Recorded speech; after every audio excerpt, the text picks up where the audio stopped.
ഈ വീഡിയോ ഒരു ഇൻഫർമേറ്റീവ് ആയിട്ടുള്ളൊരു വീഡിയോ ആണ്. ഒരു സ്പെസിഫിക് ടോപ്പിക്, അതായത് അമേരിക്ക ഇന്ത്യക്കാർക്ക് ഇന്ത്യൻ പ്രൊഫഷണൽസിനെ വേണ്ട എന്ന് പറഞ്ഞുകൊണ്ട് H1B വിസയിൽ എടുത്ത തീരുമാനം. ആ തീരുമാനത്തിനെ തുടർന്ന് ലോകമെമ്പാടുമുള്ള മറ്റുള്ള ഇതര രാജ്യങ്ങളിലേക്ക് ഇന്ത്യക്കാരെ ക്ഷണിച്ചുകൊണ്ടുള്ള ഒരു ഇൻവിറ്റേഷൻ. അപ്പം ഇന്ത്യൻ ടെക്കികൾക്കും ഇന്ത്യൻ പ്രൊഫഷണൽസിനും ഇത്രമാത്രം സ്വീകാര്യത ലോകത്ത് കിട്ടുന്നു എന്നുള്ളത് അമേരിക്കയെ ചെറുതായിട്ടല്ല ഒന്ന് ചിന്തിപ്പിച്ചത്. അപ്പോൾ അത് കഴിഞ്ഞിട്ട് ട്രംപ് ആവേശപൂർവ്വം പെർ ഇയർ എനിക്ക് $1,00,000 അടച്ചാൽ മാത്രമേ ഈ ഗ്രേറ്റ് അമേരിക്കയിലേക്ക് ജോലിക്ക് വരാൻ കഴിയൂ, H1B വിസ എന്നാൽ മാത്രമേ പ്രൊവൈഡ് ചെയ്യൂ എന്നൊക്കെ പറഞ്ഞിരുന്ന അമേരിക്ക പലതരത്തിലുള്ള വിട്ടുവീഴ്ചകൾക്ക് തയ്യാറായി. ഉടനെ തന്നെ അവരുടെ ആ ഒരു H1B ആ ഒരു പോളിസിയിൽ അമെൻമെൻറ്റുകൾ വരുത്തിക്കൊണ്ട് അത് വൺ ടൈം ഫീസായിട്ട് കുറയ്ക്കുകയും പിന്നീട് അതിലേക്ക് വീണ്ടും ഫ്ലെക്സിബിലിറ്റി കൊണ്ടുവരികയും ചെയ്തു. അതായത് കമ്പനികൾ റെക്കമെൻഡ് ചെയ്യുന്ന വളരെ അനിവാര്യമെന്ന് തോന്നുന്ന സ്കിൽഡ് വർക്കേഴ്സ് ആയിട്ടുള്ള പ്രൊഫഷണൽസിന് വിസ കൊടുക്കാമെന്നും ഈ $100,000 എന്ന് പറഞ്ഞ ആ ഒരു ഫീ വേവറിംഗ് കൊടുക്കാം എന്നുള്ള തീരുമാനങ്ങളുമായിട്ടൊക്കെ മുന്നോട്ട് വരുന്ന രംഗമാണ് കാണാൻ കഴിഞ്ഞത്. എന്താണ് ഇന്ത്യൻ പ്രൊഫഷണൽസിന് ഉള്ള ഒരു ക്വാളിറ്റി, അതെന്തുകൊണ്ടാണ് മറ്റുള്ള രാജ്യങ്ങൾ ഇങ്ങനെ ഇന്ത്യക്കാരെ വിളിക്കുന്നത് എന്നുള്ളതിനെ കുറിച്ചൊക്കെ നമുക്ക് നോക്കാം. അപ്പോൾ അതിനു മുമ്പ് ഈ വിഷയത്തിൽ വളരെ സ്പെസിഫിക് ആയിട്ട് ഒരു ഇൻട്രൊഡക്ഷൻ ഞാൻ തരാം. നിങ്ങളുടെ കുട്ടികൾ അഥവാ നിങ്ങളുടെ പേരക്കുട്ടികൾ എല്ലാവരും തന്നെ 10ാം ക്ലാസ് പാസ്സായി കഴിഞ്ഞാൽ കൃത്യമായിട്ട് ഒരു ഡയറക്ഷൻ ഉണ്ടാവും. ഒന്നെങ്കിൽ സയൻസ്, മെഡിക്കൽ അഥവാ എഞ്ചിനീയറിംഗ്, അതുപോലെ തന്നെ കമ്പ്യൂട്ടർ സയൻസ്, അതിലുപരിയായിട്ട് കോമേഴ്സ്, അക്കൗണ്ടിങ് ആ മേഖല, അതുമല്ലെങ്കിൽ ഹിസ്റ്ററി ആ രീതിയിലുള്ള ഹ്യൂമാനിറ്റീസ് ആ മേഖലയിലേക്ക്. അപ്പം ഇത്തരം വിഭാഗങ്ങളിലാണ് ശരിക്കും പറഞ്ഞാൽ ഇന്ത്യക്കുള്ളിൽ ചോയ്സ് ഓഫ് സ്റ്റഡി ഉള്ളത്. അപ്പോൾ ഈ ചോയ്സ് ഓഫ് സ്റ്റഡി വെച്ചുകൊണ്ട് ഈ പരിമിതമായിട്ടുള്ള ഈ ലെവലിൽ നിന്നുകൊണ്ട് എങ്ങനെയാണ് കുട്ടികൾക്ക് മുന്നോട്ട് പോകാൻ കഴിയുക? അപ്പോൾ ഈ മേഖലകളെ കുറിച്ച് നമ്മൾ പഠനം നടത്തി കഴിഞ്ഞാൽ നമുക്ക് ഏറ്റവും കൂടുതൽ മനസ്സിലാക്കാൻ പറ്റുന്നത് ഒരു കാലയളവിൽ ഏറ്റവും കൂടുതൽ കുട്ടികൾ എഞ്ചിനീയറിംഗ് അഥവാ മെഡിക്കൽ ഇതാണ് വളരെ ഫോക്കസ്ഡ് ആയിട്ട് ചൂസ് ചെയ്തിരുന്നത്. ആ രീതിയിലാണ് പാരൻസിന്റെ ഗൈഡൻസും ഉണ്ടായിരുന്നത്. ഇന്നത്തെ ഒരു സൊസൈറ്റി എടുത്ത് നോക്കിക്കഴിഞ്ഞാൽ ഒരുപാട് സോഷ്യൽ മീഡിയയിലും കണ്ടന്റ് ക്രിയേറ്റേഴ്സും അങ്ങനെ വിവിധ തരത്തിലുള്ള ടെക്നോളജിക്കലി അഡ്വാൻസ്ഡ് ആയിട്ടുള്ള ഒരുപാട് ജോലികൾ, ഓപ്പർച്യൂണിറ്റികളൊക്കെ ഉണ്ട്. അപ്പോൾ അതിൽ കമ്പ്യൂട്ടർ മേഖലയിലാണ് ഇതെല്ലാം തന്നെ വരുന്നത്. അതായത് ടെക് ഇൻഡസ്ട്രി എന്നുള്ള നിലയിലാണ് ഈ കുട്ടികളൊക്കെ പഠനം പൂർത്തിയാക്കി മുന്നോട്ട് പോകുന്നത്. ഇതിലുപരിയായിട്ട് സാധാരണ കോളേജിൽ പോയിട്ട് ഡിഗ്രി ഒക്കെ പഠിക്കുന്ന കുട്ടികളുണ്ടാവും. അതായത് ഇപ്പോൾ ഇവിടെ +2 കഴിഞ്ഞ് കോളേജിലേക്ക് പോയിട്ട് നമ്മൾ ഏതെങ്കിലും ഒരു ഡിഗ്രി കോഴ്സ് എടുക്കുകയാണെന്നുണ്ടെങ്കിലും നമ്മൾ എന്താണോ ഒരു വിഷയം എടുക്കുന്നത് ആ വിഷയത്തിൽ വൺ ഓഫ് ദ ടോപ്പ് ആയിട്ട് ഇരിക്കാൻ ശ്രമിക്കുക. അതാണ് ഇതിനകത്ത് ഏറ്റവും ഇമ്പോർട്ടൻറ്റ്. അത് നിങ്ങൾ ഏത് വിഷയം ചൂസ് ചെയ്താലും നിങ്ങൾ അതിൻ്റെ പരമാവധി അറ്റം നമ്പർ 1 ആയിട്ട് ഇരിക്കാൻ ശ്രമിക്കുക. അതാണ് ഇതിനകത്ത് ഏറ്റവും ഇമ്പോർട്ടൻറ്റ്. നിങ്ങൾ +2 വരെ എങ്ങനെ പഠിക്കുന്നു, എത്ര മാർക്ക് സ്കോർ ചെയ്യുന്നു, അതിലൊക്കെ ഉപരിയായിട്ട് നല്ല രീതിയിൽ സ്കോർ ചെയ്ത് കഴിഞ്ഞാൽ science, computer science, engineering, medical അതിലൊക്കെ വളരെ ഈസി ആയിട്ട് പോകാൻ പറ്റും. പക്ഷേ അതിലുപരിയായിട്ട് ഇപ്പോൾ നിങ്ങൾ അൺഫോർച്ചുനേറ്റ്ലി നിങ്ങൾ ഒരു ഡിഗ്രിയിലേക്ക് പോകുന്നു എന്ന് പറഞ്ഞു കഴിഞ്ഞാൽ ഡിഗ്രി അത്ര മോശം കോഴ്സൊന്നുമല്ല. ഡിഗ്രി പല സ്ഥലങ്ങളിലേക്കും പണ്ടത്തെ 10ാം ക്ലാസ് പോലെയും അത് കഴിഞ്ഞിട്ട് കുറേ കാലം +2 പോലെയും ഡിഗ്രി എന്ന് പറഞ്ഞാൽ ഇന്നൊരു ബേസിക് ക്വാളിഫിക്കേഷൻ ആയിട്ട് തന്നെ പല രാജ്യങ്ങളിലും ചോദിക്കപ്പെടുന്ന ഒരു ബേസിക് ക്രൈറ്റീരിയയാണ്. ഫോർ എക്സാമ്പിൾ, ഏറ്റവും ആൾക്കാർ ലാസ്റ്റ് ഗ്രൂപ്പായിട്ട് കരുതുന്ന ഹ്യൂമാനിറ്റീസിൽ നിന്ന് തന്നെ നമുക്ക് പോകാം. ഹ്യൂമാനിറ്റീസ്, അവിടെ ഹിസ്റ്ററി ഉണ്ടാവും. നിങ്ങൾ ഹ്യൂമാനിറ്റീസ് പഠിച്ചിട്ട് നിങ്ങൾ കോളേജിലേക്ക് ഡിഗ്രിക്ക് വേണ്ടി അപ്ലൈ ചെയ്യുന്നെങ്കിൽ നിങ്ങൾക്ക് ഹിസ്റ്ററി, ജോഗ്രഫി, എക്കണോമിക്സ് ഈ ഡിഗ്രി കോഴ്സിനൊക്കെ നിങ്ങൾക്ക് അപ്ലൈ ചെയ്യാം. അങ്ങനെ അപ്ലൈ ചെയ്യുന്ന സമയത്ത് നിങ്ങൾക്ക് ഫോർ എക്സാമ്പിൾ നിങ്ങൾ ഹിസ്റ്ററി എടുക്കുന്നു വെച്ചോ. ഹിസ്റ്ററി എടുത്തു കഴിഞ്ഞാൽ നിങ്ങൾക്ക് അതിൻ്റെ അങ്ങറ്റം ആന്ത്രപ്പോളജി, ആർക്കിയോളജി, ഇതിലൊക്കെ നിങ്ങൾക്ക് ഹിസ്റ്ററി പഠിച്ചിട്ട് നിങ്ങൾക്ക് അതിലേക്ക് പോകാൻ പറ്റും. ഹിസ്റ്ററി പഠിച്ച ഒരു വ്യക്തി ആർക്കിയോളജിയിലേക്ക് പോകുന്നു. ആർക്കിയോളജിയിൽ വളരെ ഇമ്പോർട്ടൻ്റ് ആയിട്ട് കാർബൺ ഡേറ്റിംഗ് ഒക്കെ വരുന്നുണ്ട്. ഈ കാർബൺ ഡേറ്റിംഗ് നിങ്ങൾക്ക് ഡയറക്റ്റ് ആയിട്ട് കെമിസ്ട്രിയുമായിട്ട് കണക്ട് ചെയ്യാം, ഫിസിക്സുമായിട്ട് കണക്ട് ചെയ്യാം. അപ്പോൾ നിങ്ങൾ നോക്കിക്കോണം, ഏത് ലെവലിൽ പോയാലും നിങ്ങൾക്ക് സയൻസും ഇതെല്ലാം തന്നെ ഉപരിപഠനത്തിൽ വരുമ്പോഴത്തേക്കും പല മേഖലകളിലും പല ലിങ്ക് ഉണ്ട്, പല കണക്ഷൻസ് ഉണ്ട്. ഡോക്ടേഴ്സ്, എഞ്ചിനീയേഴ്സ് ആണ് വളരെ ഉന്നത നിലവാരമുള്ള ജോലി എന്ന് കരുതുന്നതിന് പുറമേ ഹ്യൂമാനിറ്റീസ് എടുത്ത് മുന്നോട്ട് പോയാലും നിങ്ങൾക്ക് അച്ചീവ്മെന്റിലേക്ക് എത്താൻ കഴിയും. പക്ഷെ അതിന് വേണ്ട ഹാർഡ് വർക്കും നിശ്ചയദാർഢ്യവും നിങ്ങളുടെ ഉണ്ടാവണം. അതില്ലാന്നുണ്ടെങ്കിൽ ഒരു മേഖലയിലും തിളങ്ങാൻ കഴിയില്ല. ഇത് ബേസിക്കായിട്ട് ഞാൻ പറഞ്ഞത് എന്തുകൊണ്ടാണെന്ന് പറഞ്ഞാൽ, ഇപ്പം ഞാനിവിടെ ഒരു വീഡിയോ വെക്കാം. നിങ്ങൾ നോക്കിക്കഴിഞ്ഞാൽ ഫിലിപ്പ് ആക്മാൻ, ഈ ഫിലിപ്പ് ആക്മാൻ എന്ന് പറയുന്നത് ജർമ്മനിയുടെ ഇന്ത്യൻ അംബാസഡറാണ്. അതായത് ജർമ്മൻ അവരുടെ വിദേശകാര്യ വകുപ്പ് ഹാൻഡിൽ ചെയ്യാൻ വേണ്ടിയിട്ട് അവർ അപ്പോയിന്റ് ചെയ്തിരിക്കുന്ന ഇന്ത്യയിലുള്ള ജർമ്മൻ എൻവോയ് ആണ് അംബാസഡർ. അപ്പോൾ ഈ ഫിലിപ്പ് ആക്മാൻ പറഞ്ഞു വെച്ചിരിക്കുന്നത് ഒരു വീഡിയോ ആയിട്ടാണ് പുള്ളി പുറത്തുവിട്ടിരിക്കുന്നത്. ആ പുള്ളി പറഞ്ഞ വീഡിയോ എന്ന് പറഞ്ഞാൽ ജർമ്മനിയുടെ immigration policy German made car പോലെയാണ് എന്നാണ് പുള്ളി പറഞ്ഞു വെച്ചത്. ഈ വീഡിയോ വളരെ വൈറലായ ഒരു വീഡിയോ ആണ്. കാരണം ഈ ഒരു H1B വിസയിൽ ഇതേപോലെ ട്രംപ് തീരുമാനമെടുത്തതിന് പുറമെ ഇന്ത്യക്കാരെ ക്ഷണിച്ചുകൊണ്ട് പുള്ളിക്കാരൻ ഇട്ട ഒരു ഇൻവിറ്റേഷൻ ആണത്.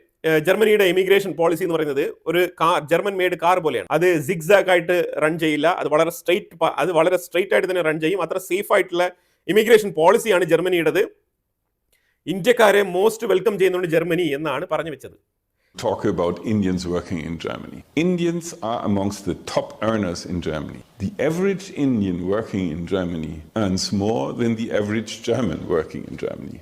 And that's pretty good news. Because a high salary means that Indians are contributing big time to our society and our welfare. We believe in hard work and we believe in giving the best jobs to the best people. Our migration policy works a bit like a German car. It's reliable, it is modern, it is predictable. It will go in a straight line with no zigzags. And you don't have to fear a full brake at a top speed. We do not change our rules fundamentally overnight. Highly skilled Indians are welcome in Germany. If you want to find out what Germany has to offer, click on the link tree below. I'm sure you'll find surprising opportunities. Anyway, Germany ഇന്ത്യക്കാരെ ക്ഷണിക്കുന്നതിൽ ജർമ്മനിക്ക് ഉണ്ടാകുന്ന നേട്ടം എന്താണെന്നുള്ളത് ഞാൻ വഴിയെ പറയാം. പക്ഷേ ഈ ഒരു ക്ഷണം ശരിക്കും പറഞ്ഞാൽ അമേരിക്കയെ ചിന്തിപ്പിച്ചു എന്നുള്ളതാണ് മനസ്സിലാക്കേണ്ടത്. കാരണം ഒരു അംബാസിഡർ ഇങ്ങനെ വീഡിയോ രൂപത്തിൽ ഇന്ത്യക്കാരെ ക്ഷണിച്ചുകൊണ്ട് ഒരു വീഡിയോ ഇടുന്നെങ്കിൽ എന്തായിരിക്കും അതിൻ്റെ പിന്നിലുള്ള ഗുട്ടൻസ് എന്നാണ് അമേരിക്ക ചിന്തിച്ചത്. എന്നാൽ ചൈനയും ഇതേപോലെ കെ വിസ, ഇന്ത്യക്കാർക്ക് വേണ്ടിയിട്ട് കെ വിസ ഇഷ്യൂ ചെയ്യും. ടെക്കികളെ ഞങ്ങൾ ക്ഷണിക്കുന്നുണ്ട്, അതായത് പ്രൊഫഷണൽ ആയിട്ടുള്ള ഇന്ത്യൻസിന് ചൈനയ്ക്കുള്ളിൽ പണിയെടുക്കാമെന്നാണ് ചൈന പറഞ്ഞു വെച്ചത്. അപ്പം ആഗോളതരത്തിൽ ഇതേപോലെ പോപ്പുലേഷൻ കുറവായിട്ടുള്ള രാജ്യങ്ങളെല്ലാം തന്നെ ഇന്ത്യക്കാരെ ലക്ഷ്യമിടുന്നു എന്നുള്ളതാണ് മനസ്സിലാക്കേണ്ടത്. ജപ്പാൻ ഓൾറെഡി തന്നെ 25,000 പേർക്ക് ജോലി കൊടുക്കാം പെർ ഇയർ എന്ന് പറഞ്ഞിട്ട് അവരും പറഞ്ഞിട്ടിരിക്കുകയാണ്. അപ്പോൾ ഇതിൻ്റെ പുറകിലുള്ള കാര്യം എന്താണെന്ന് പറഞ്ഞാൽ വെസ്റ്റേൺ രാജ്യങ്ങൾ നേരിട്ടുകൊണ്ടിരിക്കുന്ന പ്രതിസന്ധി എന്ന് പറഞ്ഞാൽ ഒന്നാമത് പോപ്പുലേഷൻ ഡിമിനിഷ് ആയിക്കൊണ്ടിരിക്കുകയാണ്, പോപ്പുലേഷൻ വളരെ കുറഞ്ഞുകൊണ്ടിരിക്കുകയാണ്. പിന്നെ ലോകമെമ്പാടുമുള്ള പോപ്പുലേഷൻ വെച്ച് നിങ്ങൾ നോക്കിക്കഴിഞ്ഞാൽ ഇപ്പം അറബ് രാജ്യങ്ങളിൽ നിന്നും ഈ അറബ് വസന്തത്തിന് ശേഷം ഏറ്റവും കൂടുതൽ ശരിയായ പൂർണ്ണമായ വിദ്യാഭ്യാസം ഇല്ലാത്ത അറബ് രാജ്യങ്ങളിലുള്ള അറബ് കമ്മ്യൂണിറ്റീസ് ആണ് ഈ വെസ്റ്റേൺ രാജ്യങ്ങളിലേക്ക് ചേക്കേറിയിരിക്കുന്നത്, ഈ റെഫ്യൂജി എന്നൊക്കെ പറഞ്ഞുകൊണ്ട്. അപ്പോൾ ഇവരെ കൊണ്ട് ഗവൺമെന്റിന് അതിയായ ബാധ്യതയാണ്. കാരണം അവർക്ക് ചെലവിന് കൊടുക്കണം, അവർക്ക് ഷെൽട്ടർ കൊടുക്കണം, അവരുടെ കുട്ടികൾക്കും കാര്യങ്ങൾക്കെല്ലാം ഈ ഒരു ഗവൺമെന്റിന്റെ, അതായത് ഈ ജർമ്മൻസ് പേ ചെയ്യുന്ന ടാക്സ് പൈസയിൽ നിന്ന് തന്നെയാണ് ഈ ചാരിറ്റി പ്രവർത്തനങ്ങളൊക്കെ ചെയ്തുകൊണ്ടിരിക്കുന്നത്. അപ്പോൾ ഇത് ശരിക്കും ജർമ്മനിക്ക് ഉപകാരമില്ലാത്തൊരു കാര്യമാണ്. കാരണം ഇവരെ വിശ്വസിച്ച് ഒരു ജോലിയും അവിടെ കൊടുക്കാൻ കഴിയില്ല. കാരണം ഇവരെല്ലാം തന്നെ അൺസ്കിൽഡ് വർക്കേഴ്സാണ്, ഇവരൊക്കെ സ്കിൽഡ് വർക്കേഴ്സ് അല്ല. അപ്പോൾ അതുകൊണ്ട് ജർമ്മനിക്ക് ഇത് നഷ്ടമാണ്. ഇത് ജർമ്മനിക്ക് മാത്രമല്ല, UK-യും ഇന്ത്യക്കാർക്ക് വേണ്ടിയിട്ട് ഇമിഗ്രേഷൻ പോളിസി ഈസി ചെയ്യുന്നുണ്ട് എന്നുള്ളതാണ് വാർത്ത. അതായത് ഈ അറബ് രാജ്യങ്ങളിൽ നിന്നുള്ള കുടിയേറ്റം മൂലം പൊറുതിമുട്ടിയിരിക്കുന്ന വെസ്റ്റേൺ രാജ്യങ്ങൾക്ക് മൾട്ടി കൾച്ചറലിസം കൊണ്ട് നടക്കുന്ന ഇന്ത്യക്കാരെ പോലത്തെ എഡ്യൂക്കേറ്റഡ് സൊസൈറ്റി ആവശ്യമാണ് എന്നാണ് ഈ രാജ്യങ്ങളുടെയൊക്കെ തിരിച്ചറിവ്. അതായത് ഒരു കൾച്ചറൽ റിഫോർമേഷൻ. ഇന്ത്യക്കാർ എന്ന് പറഞ്ഞാൽ മൾട്ടി കൾച്ചറലിസത്തിൽ ജീവിച്ച് വളർന്ന ആൾക്കാരാണ്. ഫോർ എക്സാമ്പിൾ അറബ് രാജ്യങ്ങളെയോ അല്ലെങ്കിൽ പാകിസ്ഥാനോ നിങ്ങൾ എടുത്തോളൂ, ഇൻഫാക്ട് നിങ്ങൾ ബംഗ്ലാദേശിനെ പോലും നിങ്ങൾ എടുത്തോളൂ. അവിടെയൊക്കെ നിങ്ങൾ നോക്കൂ, ഇപ്പം പാകിസ്ഥാനിലാണെങ്കിൽ മുസ്ലിം കമ്മ്യൂണിറ്റിയാണ്. ഇപ്പോൾ പാകിസ്ഥാനിൽ ജനിക്കുന്ന ഒരാൾക്ക് തൊട്ടടുത്ത് ഒരു ഹിന്ദു കുടുംബമോ അല്ലെങ്കിൽ ഒരു ക്രിസ്ത്യൻ കുടുംബമോ അല്ലെങ്കിൽ ഇതര മതത്തിലുള്ള വേറെ കുടുംബങ്ങളെയോ കാണാൻ കഴിയില്ല. അപ്പോൾ അവൻ ജനിക്കുന്നത് മുതൽ അവന് ഏറ്റവും അൾട്ടിമേറ്റ് എന്ന് പറഞ്ഞാൽ അവൻ്റെ മതവും അവൻ കണ്ടു വളർന്ന ആ ഒരു കൾച്ചറുമാണ്. അപ്പോൾ അതുകൊണ്ട് അവൻ അൾട്ടിമേറ്റ്ലി അതാണ് ലോകമെന്ന് വിശ്വസിക്കും. പക്ഷെ നേരെ മറിച്ചൊരു ഇന്ത്യക്കാരന് ഒരു ക്രിസ്ത്യാനിയുടെ കല്യാണം എന്ന് പറഞ്ഞാൽ എങ്ങനെയാണ്, ഒരു ഹിന്ദുവിൻ്റെ കല്യാണം എന്ന് പറഞ്ഞാൽ എങ്ങനെയാണ്, ഇത് അതായത് പല രീതിയിലുള്ള എക്സ്പീരിയൻസ്, ഈ വൈവിധ്യമാർന്ന എക്സ്പീരിയൻസ് ആണ് ഇന്ത്യക്കാരുടെ ഏറ്റവും വലിയ എക്സ്പീരിയൻസ്. അപ്പോൾ ആ രീതിയിൽ മൾട്ടി കൾച്ചറലിസത്തിൽ ഡെവലപ്പായി വന്ന കമ്മ്യൂണിറ്റിയിൽപ്പെട്ട ആൾക്കാരെയാണ് ഇന്ന് ലോകമെമ്പാടുമുള്ള ആൾക്കാർ സ്വീകരിക്കാൻ തയ്യാറായിരിക്കുന്നത്. അപ്പോൾ ഇത് ശരിക്കും പറഞ്ഞാൽ ഈ തിങ്ങിപ്പാർത്തിരിക്കുന്ന യൂസ്ലെസ് ആയിട്ടുള്ള ഈ ഒരു ഇമിഗ്രന്റുകളെ റീപ്ലേസ് ചെയ്തുകൊണ്ട് നമുക്ക് എന്തുകൊണ്ട് പ്രൊഡക്റ്റീവ് ആയിട്ടുള്ള ഇന്ത്യക്കാരെ പോലത്തെ ആൾക്കാരെ കൊണ്ടുവന്നുകൂടാ, അവിടെയാണ് ഇന്ത്യക്കാർ ഗെയിൻ ചെയ്യുന്നത്. അതുകൊണ്ടാണ് ജർമ്മൻ അംബാസഡർ ഒരു വാക്കുകൂടി കൂട്ടിച്ചേർത്തത്, ജർമ്മനിയിലുള്ള ജർമ്മൻസ് മേടിക്കുന്ന സാലറിയെക്കാളും ഇന്ത്യക്കാരായിട്ടുള്ള പ്രൊഫഷണൽസ് കൂടുതൽ ശമ്പളം മേടിക്കുന്നു എന്നും കൂടി പറഞ്ഞു വെക്കുന്നുണ്ട് ഫിലിപ്പ് ഓക്മൻ. അതായത് സ്റ്റാറ്റിസ്റ്റിക്സ് റിപ്പോർട്ട് പുറത്തു വന്നിരിക്കുന്നത് ഒരു മിഡിൽ ക്ലാസ് ജർമ്മൻ പൗരൻ ഒരു പ്രൊഫഷണൽ അവിടെ ജോലി എടുക്കുന്നെങ്കിൽ ഏതാണ്ട് 3400 യൂറോ സാലറി മേടിക്കുന്നുണ്ട്. പക്ഷെ അതേസമയം ഒരു ഫോറിൻ ഇമിഗ്രന്റ് ആയിട്ടുള്ള ഒരു ഇന്ത്യക്കാരനായിട്ടുള്ള പ്രൊഫഷണൽ അവിടെ മേടിക്കുന്ന സാലറി എന്ന് പറഞ്ഞു കഴിഞ്ഞാൽ ഏതാണ്ട് 5400 5500, അതായത് നിയർലി ഏതാണ്ട് 2000 euro higher than German citizen. അതാണ് പറഞ്ഞു വെക്കുന്നത്. അപ്പോൾ അതായത് ഇപ്പോൾ ജർമ്മനി നേരിട്ടുകൊണ്ടിരിക്കുന്ന പ്രശ്നം, ജർമ്മനി മാത്രമല്ല ജർമ്മനിയെ പോലെ പല രാജ്യങ്ങൾ യൂറോപ്പിൽ നേരിടുന്ന ഭീഷണി എന്ന് പറഞ്ഞാൽ അവിടെയൊക്കെ ജർമ്മനിക്കൊക്കെ ഒരുപാട് കാർ മാനുഫാക്ചറിങ് പോലത്തെ മിഷനറി മാനുഫാക്ചറിങ് ഫാക്ടറികൾ ഒരുപാടുണ്ട്, മാനുഫാക്ചറിങ് യൂണിറ്റുകൾ ഒരുപാടുണ്ട്. അപ്പോൾ അതുകൊണ്ട് സംഭവിക്കുന്നത് ഇപ്പോൾ ജർമ്മനി ഇന്ത്യയുമായിട്ട് ഏറ്റവും കൂടുതൽ ഈ ഒരു ഫ്രീ ട്രേഡ് എഗ്രിമെന്റ്, അതേപോലെ ചില കമ്പനികൾ ഇന്ത്യക്കുള്ളിൽ വന്ന് പ്രവർത്തിപ്പിക്കാനൊക്കെ താല്പര്യപ്പെടുന്നുണ്ട്. എന്താണ് സംഭവം? വേറെ ഒന്നുമില്ല, അവിടെ ഈ ഫാക്ടറി ചലിപ്പിക്കാൻ കഴിയുന്നില്ല, അവർക്ക് ഇനഫ് എംപ്ലോയീസ് ഇല്ല. അപ്പോൾ ഒന്നെങ്കിൽ ഇന്ത്യക്കാരെ അവിടെ കൊണ്ടുപോയി പണിയെടുപ്പിക്കുക, ഇല്ലാന്നുണ്ടെങ്കിൽ കമ്പനി ഇന്ത്യക്കുള്ളിൽ ഇടുക. ഇപ്പോൾ ഇതാണ് ഓപ്ഷൻ. കാരണം ഇന്ത്യക്കാരെ പോലെ കോസ്റ്റ് എഫക്റ്റീവ് ആയിട്ട് ഈ ഒരു അവരുടെ ബഡ്ജറ്റ് റേഞ്ചിൽ ഇത്രയും ക്വാളിറ്റി ആയിട്ടുള്ള വർക്ക് കൊടുക്കാൻ ആൾക്കാരില്ല. ഇപ്പോൾ ഇന്ത്യയാണ് ആകെയുള്ള ഒരു ഓപ്ഷൻ. അപ്പോൾ അതുകൊണ്ടാണ് ഇപ്പോൾ എല്ലാ ഫോക്കസും ഇന്ത്യയിലേക്ക് തിരിഞ്ഞിരിക്കുന്നത്. അപ്പോൾ ട്രംപ് ഈ H1B വിസയ്ക്ക് ഇങ്ങനെ ഒരു തീരുമാനമെടുത്തത് ശരിക്കും ജർമ്മനിയെ പോലത്തെ ഇന്ത്യക്കാരെ പ്രതീക്ഷിച്ചിരിക്കുന്ന രാജ്യങ്ങൾക്ക് ഒരു ഗോൾഡൻ ചാൻസ് ആണ്. അപ്പോൾ അതുകൊണ്ട് തന്നെ ഇന്ത്യക്കാർക്ക് സ്റ്റുഡന്റ് വിസ തൊട്ട് ജർമ്മനി പ്രൊവൈഡ് ചെയ്യാൻ തയ്യാറാണ്. പണ്ട് ജർമ്മൻ ലാംഗ്വേജ് മാൻഡേറ്ററി എന്ന് പറഞ്ഞിരുന്നത് ഇപ്പം നിലവിൽ ഇന്ത്യക്കാർക്ക് വേണ്ടിയിട്ട് അതിൽ ഫ്ലെക്സിബിലിറ്റി കൊണ്ടുവരികയാണ്. ഇനി അതിലുപരിയായിട്ട് കാനഡ ജസ്റ്റിൻ ട്രൂഡോയുടെ ലാസ്റ്റ് 2 വർഷത്തെ ആ ഒരു മണ്ടൻ തീരുമാനങ്ങൾ കൊണ്ട് ശരിക്കും ഇന്ത്യ കാനഡ ബന്ധത്തിൽ വലിയ രീതിയിലുള്ള ഉലച്ചിലാണ് ഉണ്ടായത്. അതിനെ തുടർന്ന് അതായത് കാനഡയിലേക്കുള്ള സ്റ്റുഡൻസുകളുടെ കുത്തൊഴുക്ക് കുത്തനെ കുറഞ്ഞിരിക്കുകയാണ്.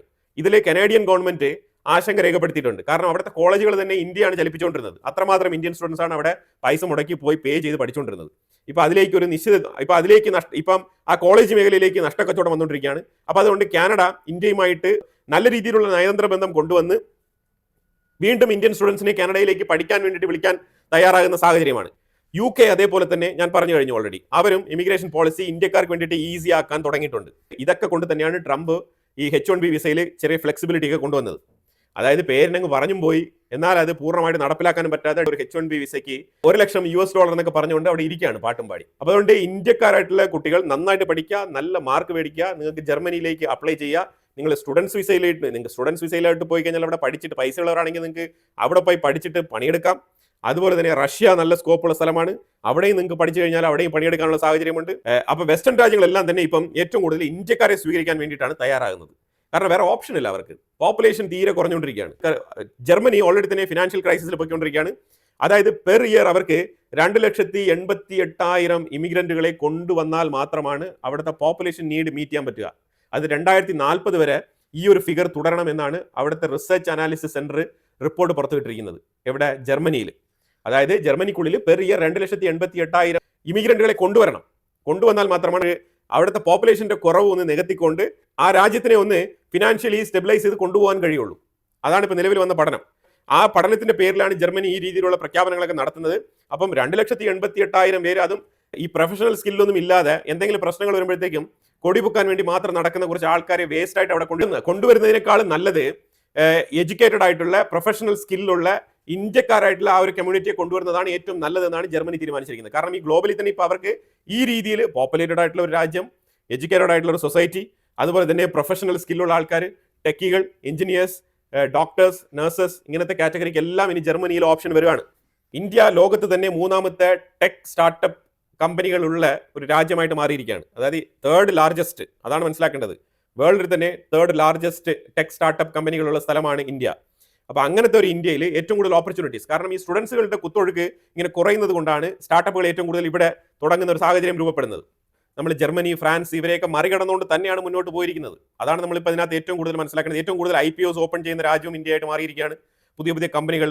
അതേപോലെ തന്നെ നമ്മൾ മനസ്സിലാക്കേണ്ടത്, ഇതിനകത്ത് ഇന്ത്യയിലുള്ള ശ്രീധർ വേമ്പു എന്ന് പറഞ്ഞ തഞ്ചാവൂർ എന്ന് പറഞ്ഞ തമിഴ്നാട്ടിലുള്ള ഒരു വ്യക്തി വർഷങ്ങൾക്ക് മുമ്പ് അമേരിക്കയിൽ പോയി പണിയെടുക്കുകയും അവിടെ ചെറുതായിട്ടൊരു കമ്പനി സ്റ്റാർട്ട് ചെയ്തു, സോഹോ എന്ന് പറഞ്ഞ കമ്പനി. പിന്നീട് ആ കമ്പനി ഇന്ത്യയിലേക്ക് കൊണ്ടുവരികയും പിന്നെ അമേരിക്ക പൂർണ്ണമായിട്ട് ഒഴിവാക്കിയിട്ട് പുള്ളിക്കാരൻ തഞ്ചാവൂർ എന്ന് പറഞ്ഞ അവരുടെ നാട്ടിൽ തന്നെ വന്ന് സെറ്റിൽ ആവുകയും കംപ്ലീറ്റ് കമ്പനി സെറ്റപ്പും പുള്ളിക്കാരൻ ചെയ്യുന്നത് ഓൺലൈനിലാണ്. പക്ഷേ ആ കമ്പനി നമ്പർ 1 കമ്പനിയാണ്. ആ സോഹോ എന്ന് പറഞ്ഞ കമ്പനിയുടെ ബ്രൗസർ ഉല എന്ന് പറഞ്ഞൊരു ബ്രൗസർ ഉണ്ട്, ഉല എന്ന് പറഞ്ഞിട്ട്. ആ ബ്രൗസർ ഗൂഗിളിന് പകരം ഉപയോഗിക്കാവുന്നതാണ്. അതുപോലെ തന്നെ ലോക്കലൈസ്ഡ് വാട്സപ്പ് ആയിട്ടുള്ള അരട്ടൈ എന്ന് പറഞ്ഞൊരു വാട്സപ്പ് ആപ്പ് ഉണ്ട്. അപ്പോൾ ഇതൊക്കെ തന്നെ നിങ്ങൾ ഇൻസ്റ്റാൾ ചെയ്യുക നിങ്ങളുടെ മൊബൈലിൽ. ഇന്ത്യൻ കമ്പനികളെ പ്രൊമോട്ട് ചെയ്യുക. ജസ്റ്റ് പ്ലേ സ്റ്റോറിലൊക്കെ കയറി നിങ്ങൾ ലൈക്കൊക്കെ അടിച്ചു കൊടുക്കുക. അത് ശരിക്കും പറഞ്ഞാൽ ഇന്ത്യൻ കമ്പനികളെ ഇങ്ങനെ പ്രൊമോട്ട് ചെയ്ത് കൊണ്ടുവന്നു കഴിഞ്ഞാൽ വളരെ നല്ലതാണ്. കാരണം നമുക്ക് ഇന്ത്യക്കുള്ളിൽ പ്ലാറ്റ്ഫോംസ് ഇല്ല എന്ന് പറയുന്നതിലുപരിയായിട്ട് ഉള്ള പ്ലാറ്റ്ഫോമുകൾ നമ്മൾ നല്ല രീതിയിൽ പ്രൊമോട്ട് ചെയ്ത് കൊണ്ടുവന്നു കഴിഞ്ഞാൽ അത് ഇന്ത്യക്ക് തന്നെയാണ് ഗുണകരമാകുന്നത്. ഇതിനു മുമ്പ് തന്നെ ഇൻഡസ് എന്ന് പറഞ്ഞ ഒരു ഇന്ത്യൻ പ്ലേ സ്റ്റോർ ആപ്പിനെ കുറിച്ച് ഞാൻ പറഞ്ഞിട്ടുണ്ടായിരുന്നു. ഇതേപോലെ ഇന്ത്യൻ ഒറിജിൻ ആയിട്ടുള്ള പ്രോഡക്റ്റുകളൊക്കെ നമ്മൾ പ്രൊമോട്ട് ചെയ്ത് കൊടുക്കുക. അപ്പോൾ തീർച്ചയായിട്ടും കുട്ടികൾക്ക് താല്പര്യമുള്ള സബ്ജക്റ്റുകൾ തിരഞ്ഞെടുത്ത് പഠിക്കാൻ അവരെ പ്രേരിപ്പിക്കുക. പാരൻസിന്റെ മാതാപിതാക്കളുടെ ആഗ്രഹങ്ങൾ അടിച്ചേൽപ്പിക്കാതിരിക്കാൻ ശ്രമിക്കുക. കാരണം അല്ലെങ്കിൽ അവർ പഠിക്കില്ല. അപ്പോൾ അതുകൊണ്ട് ആ മേഖലയിൽ ഏത് മേഖലയാണോ അവർ തിരഞ്ഞെടുക്കുന്നത്, അത് ഡിഗ്രി ആയിക്കോട്ടെ, പ്രൊഫഷണൽ കോഴ്സ് ആയിക്കോട്ടെ, ഏത് കോഴ്സ് ആണെങ്കിലും ശരി തന്നെ, ആ തിരഞ്ഞെടുക്കുന്ന മേഖലയിൽ അവർ സ്വമേധയാ തിരഞ്ഞെടുത്ത് കഴിഞ്ഞാൽ അവർ നമ്പർ 1 ആയിട്ട് പെർഫോം ചെയ്യും. അവർ ആ പെർഫോമൻസ് തികച്ചും അവരെ നമ്പർ 1 ആക്കുക തന്നെ ചെയ്യും. അതിൽ യാതൊരു മാറ്റമില്ല. പറഞ്ഞതുപോലെ എല്ലാവർക്കും ജർമ്മനിക്കോ അല്ലെങ്കിൽ പുറം രാജ്യങ്ങളിൽ കയറി പോകണമെന്നൊന്നുമില്ല. ഇന്ത്യക്കുള്ളിൽ തന്നെ സിവിൽ സർവീസ് ഒക്കെ എഴുതി കഴിഞ്ഞാൽ നിങ്ങൾക്ക് ഡിഗ്രി കഴിഞ്ഞാൽ നല്ല രീതിയിൽ തന്നെ ഒരു ജനസേവകനായിട്ട് മാറാൻ കഴിയും.